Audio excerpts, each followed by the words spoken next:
أعوذ بالله من الشيطان الرجيم. بسم الله الرحمن الرحيم. قال إني عبد الله آتاني الكتاب وجعلني نبيا وجعلني مباركا أينما كنت وأوصاني بصلاتي وزكاتي ما دمت حيا وبارا بوالدتي ولم يجعلني جبارا شقيا وسلام علي يوم ولدت ويوم أموت ويوم أبعث حيا. بسم الله الإلافي. بسم الله الرحمن الرحيم. لإلاف قريش إلافهم رحلة شتاء وصيف فليعبدوا رب هذا البيت الذي أطعمهم من جوع وآمنهم من خوف. آمين يا الله.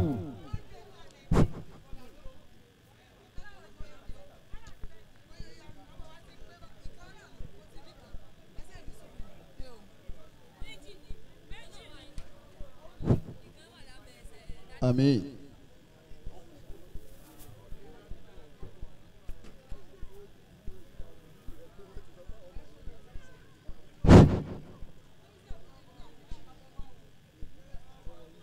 أعوذ بالله من الشيطان الرجيم. بسم الله الرحمن الرحيم. أعوذ بالله من الشيطان الرجيم. بسم الله الرحمن الرحيم.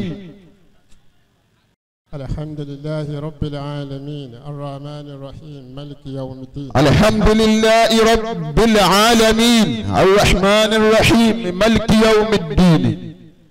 صل اللهم وبارك عليه وعلى آله وصحبه وسلم. صل اللهم وبارك عليه وعلى آله وصحابه وسلم. آمين. gbogbo àwọn àgbàlagbà tí wọ́n lẹ́tọ̀ọ́ ṣídúró wa yìí nísẹ̀mí lókè pẹ̀ lẹ́yìn òkè pẹ̀ gbogbo ààyè yòówù tí mùmínì ti máa ń sẹ̀mí tán wà ìkẹ́ tó ṣe déédéé ibẹ̀ ọlọ́mọba ọmọba wọn bẹ̀. آمين يا الله. lẹ́yìn bẹ́ẹ̀ mo padà wá sí kalẹ̀ yìí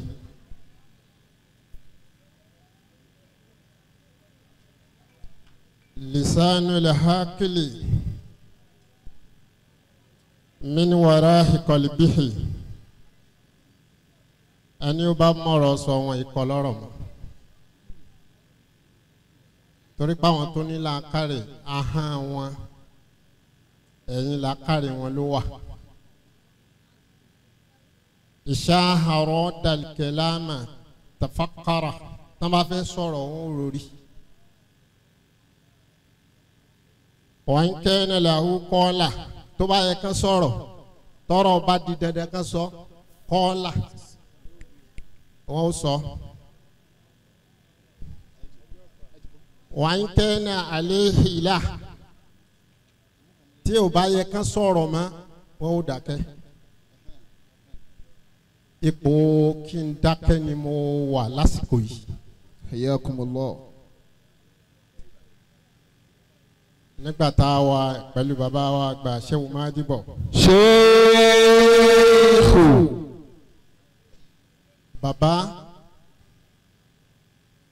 bàbá ní Ìlọrin dà ẹ̀yin ní Ìlọrin. Sheikhu. àmọ́ tá bá ní kí ni wọ́n kó sí nínú gbogbo àwa tá a jókòó yìí ni.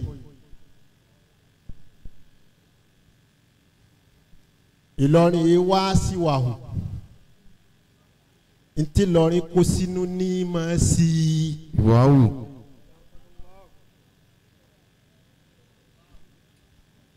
níjọ́ tẹ̀sán ṣe bàbá ìbàdí ibo ló wà. Karamakumullah. àmọ́ mo gbàgbọ́ pé min hadatillahi inú sisi ọlọ́run man kana min hababina la nakilu ila gayrina ẹni tó bá jẹ́ ìfẹ́ ọlọ́run bẹ́ẹ̀ ti rí ọlọ́run yìí fọ̀rọ̀ rẹ̀ tiẹ̀ gbogbo bí ẹ bá fẹ́ kọjú sí kẹ́tó rí iye wa tẹ́ sóore fún yìí ẹ rọ ọlọ́run tí ó bá yín kọjú síbẹ̀. àmín ya Allah. lọ́rẹ́ dá ló pọ̀ nù wa èèyàn kọ́ ẹ̀dá ní síwá o ìran èèyàn yìí sí ìwà o. ẹni ó bá ti kó lẹ́dàá tó bá ti di èèyàn kò ní síwá o. bàbá mo kí n pé wàyí lẹ́lẹ̀ hàmá. insha Allah. mo kí lisanu gbogbo àwọn àfáà nílọrin tí wọ́n bá sọ̀rọ̀ tó ti pọ̀rọ̀ tí wọ́n sọ àwọn ni wọ́n gbé jáde náà ni bàbá wa àgbà jẹ́nẹ́sì. ṣéèfù. lẹ́yìn bẹ́ẹ̀ mo kí ẹni ọlọ́run tọ́lọ́ fi kí àwọn àfáà àfáà wa waliyulahi abdulkadiri oníkan. adamallahu hayatahu wa dawlatahu àmín. ọba tó bò yín láṣìírí ọlọ́run ní tú yín láṣìírí. àmín ya Allah. àṣírí yín bò táyọ̀ bẹ́ẹ̀ ṣe rò. àánú yín a máa wá sí àwọn èèyàn tààrà. ibi ọlọ́run ńlá tẹ́ǹtì ń bu ní pípọ̀ tẹ́ wọ́n ń fáwọn èèyàn bá ṣe fẹ́. ipa ọlọ́run ká kó tún là á jù bẹ́ẹ̀ lọ ọlọ́run là á jù bẹ́ẹ̀ lọ. àmín ya Allah. wa ilal hamad. insha Allah. mo kí gbogbo àwọn ẹni rẹ mo kí bàbá wa Àgbàlágùjì. a'anakumullah. dákun ṣe dáadáa. a'anakumullah. yẹ kó pẹ́ mẹ́ta. a'anakumullah bi nasri. afa wa Bature.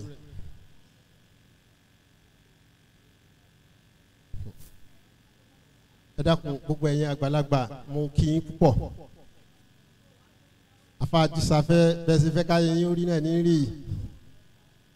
mo kí yín púpọ̀ bàbá Òkútagidi bàbá wa Àgbàládàngbá mo kí àwọn afa alẹ́gbẹ̀ẹ́ wọn afa wa Láàánú Ayé àlẹ́kọ́ ẹ díẹ̀ tẹ̀ dìde náà ẹ má bọ̀ àwọn àjù bàbá ẹ ti níyàwó àníjó tí ń gbé mọ́ wa lọ́wọ́ tọ́lá àwọn obìnrin ti ń jọkùnrin gbé nísìn ẹ ti níyàwó ẹ ti tún fa ìsìn yóò dá fọmọbìnrin náà àmín wáyé lẹ́lẹ̀ hamad insha Allah. afa wa láti kú Allah. mo kí gbogbo àwọn afa mo kí bàbá wáyé lẹ́lẹ̀ hamad insha Allah. mo kí àwọn ummatul mu'minin mo kí àwọn afa ní kí àwọn ń bí pé wáyé lẹ́lẹ̀ hamad insha Allah. afa wa Bature. ẹ dákun èmi wáàsí tí mo ti gbọ́ lọ́nà méjì afáwa Òjìbára wáàsí yẹn ti dáa jù àmọ́ ní ìmọ̀ èrò bàbá wa àgbàṣẹ́wò máa dúbọ̀ lórí àfa náà àmọ́ ìfi ń dá bàbá lójú pẹ̀lú àṣẹ Ọlọ́run tó wà lára yín. àyíkan wà ní Madina wọ́n máa ń pa èèyàn ní sab'atul masajidi ibi tá nẹ́bi ti ja ogun àpapọ̀ ayé gbogbo ayé ló kò ń ṣèlú kan gbogbo ayé ló parapọ̀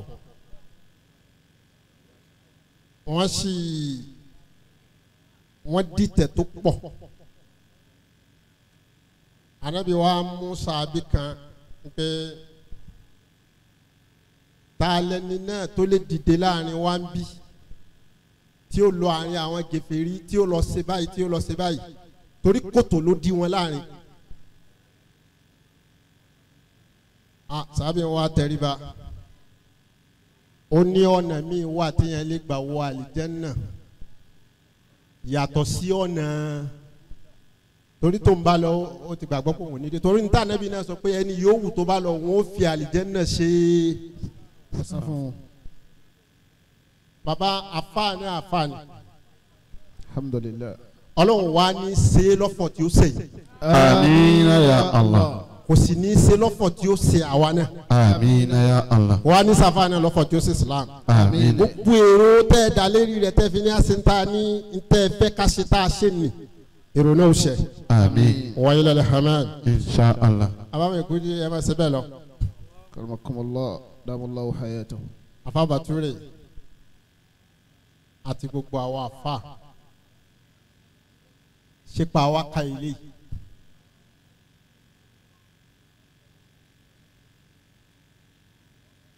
mawulidi la ń ṣe o kó wá ní kó bira rẹ̀ ṣe ipa wa ká n tó ń ṣẹlẹ̀ yìí. anabi tó bẹ́ẹ̀ ó ju bẹ́ẹ̀ lọ. الله عليه وسلم. àmọ́ àwa ní ká bira wa yí pé yìí táwa ń ṣe sáà tó bẹ́ẹ̀ a bá ju bẹ́ẹ̀ lọ. bó la ṣe sọ̀rọ̀ ẹ̀ bó la ṣe dúpẹ́. Amadu Shauki ó ṣèrìn àjò pẹ̀lú àfàgbà Mahamudu Sami. Mahamudu wa ń sọ fún Sheikh Ahmad pé alitara asi sajaratan yabisatan ìwà Ahmadu wogi ńlá yìí bó ṣe dàgbà tó yìí tó ga tó yìí ó sì gbé wá lẹ́bẹ̀. Amadu ni kọ́lá náà mu araha inaha aliyatun minale awurokin wale agisọ́ni famasa asọ́baha ó ní mo rí kó tóbi àmọ́ àmọ́ tó ṣẹlẹ̀ sí tó jí ó gbẹ. ṣé Amadu wa sọ fún Mahamudu pé lam yasiri limahu ileha omi ló tán lára rẹ̀ tó fi gbẹ. wajafati awraquha wasabulati furuha wamatati kama yamutu al-insanu min al-atas. ó ló kú gẹ́gẹ́ bá ma nìyẹn ṣe máa kú tí ò bá rómi. ṣé Mahamudu wa ni kayfa yamutu al-insanu min al-atasi haw min al-ju. ó ní sóńgbẹ ló máa ń pani ní abẹ́bí. Shamadu ni al-insanu la yamutu min al-juhi illa ba'da fatarati tawilati. Ọmọ nìyẹn ò lè kú pẹ̀lú àìróúnjẹjẹ. Ká tó lè ka ẹni tí ebi pa tó fi kú ọ̀pọ̀ èèyàn ó ti kú tí ò bá rómi. Àmọ́ walakin bọ́mọ nìyẹn bómi ṣe ní ìdíwúlò lára arúgbìn bẹ́ẹ̀ náà lómi ní ìdíwúlò lára ọmọ ọmọnìyàn. Mahamudu wa ní ipa olómi kó nínú sẹ̀mí ayé. Ṣé Amadu ní alimahu wàlẹ̀ hayat wà bidunihi la tujadu hayat. ẹ̀yin afa ẹ̀yin ṣe yọ ayé o omi ayé ni ẹ wá tọ́jú ayé ara yín torí pé omi tí ò bá ti sàn mọ́ nǹkan mẹ́ta ní ó ṣẹlẹ̀ sí wa tulu qarari limahi fi mustaqarihi. وطول قرار الماء في مستقره وطول قرار الماء في مستقره. ayọ̀kọ́ ó dá yín lójú pé lè yé ṣiṣẹ́ yín ó yẹ kẹ́ lè mọ̀ kí lè pè síbí. ẹ wọ àwọn tó jókòó látàárọ̀ yìí àwọn tí wọ́n máa ta àsìkò ni kó wá ní kó wá sọ omi ara rẹ̀ kí lẹ pọ́n síbẹ̀ ẹ̀yin àfa n táwọn tàná ṣe kalẹ̀ ẹni tó bá fi lè ju aró kíhún sínú omi tiẹ̀ omi búlù ni ó mu omi ò sì ní kọ́lọ̀ ìgbà tá a bá ju omi sí ní ó píkì kọ́lọ̀ omi tí o bá ti wá sàn tó bá ṣe kójú kan ló wà kí ni ó ṣẹlẹ̀ sí yugayiruhu rihan walawnan wa matiyama. yugayiruhu rihan walawnan wa matiyama. ẹ̀yin àfa ayọ̀ ń pọ̀ o toro yẹ kele yìí gba omi lójú èèyàn ipe kí la ṣe tí yìí fi tọ́ sí wa bàbá escape níbẹ̀ tá a rí lò lọ àwọn tá a bí ń kọ́ àwọn tá a kọ́ ń bẹ́ ẹni ó bá jẹ tán ó jẹ tán lẹ́yìn rẹ̀ ojúkójú ẹ̀yìn ẹni sẹ̀sẹ̀ ní ojú ẹni tójú ẹ̀ sí kẹ́yìn ẹ̀ lè dá wasalaamu alaykum. wa rahmatulahi wa barakatuh. ẹ jẹ́ gbé ọlọ́run tóbi bàbá wa ọlọ́run kẹ́mi ọ̀ngbẹ́mọ̀ tì í lọ́wọ́ ọlọ́run bá wa pẹ̀lú yín iṣẹ́ tẹ gbé lọ́wọ́ kó má bàjẹ́ aláwọ̀ ọdún mẹ́tẹ̀ẹ̀ta ẹ̀ má bọ̀ bàbá wa Jánẹ́sì dálùdúró anakumullah bàbá wa Jánẹ́sì wọ́n ní ọlọ́run bá san yín lẹ́san rẹ̀ bàbá wa Jánẹ́sì wọ́n lọ́lọ́run bá san bàbá wa Sheikh Abdallah lẹ́san rẹ̀ àmín. lẹ́yìn títí san yín tẹ́lẹ̀ àmín. ọlá àwọn àgbàlagbà tẹ tara wọn jáde àmín.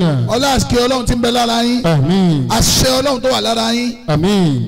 wọ́n ń ṣàdúrà fún yín bàbá àgbàlagbà jì wọ́n làwọn fi bẹ lọ́run fún yín wọ́n lọ́lọ́run wọlé bàbá àgbàlagbà jì wọlá àmì mẹ́ta jama. àmín. àmín. àmín ya Allah. bàbá Jánẹ́sì àgbà wọ́n ní bisimilahi iná àtẹ́ná.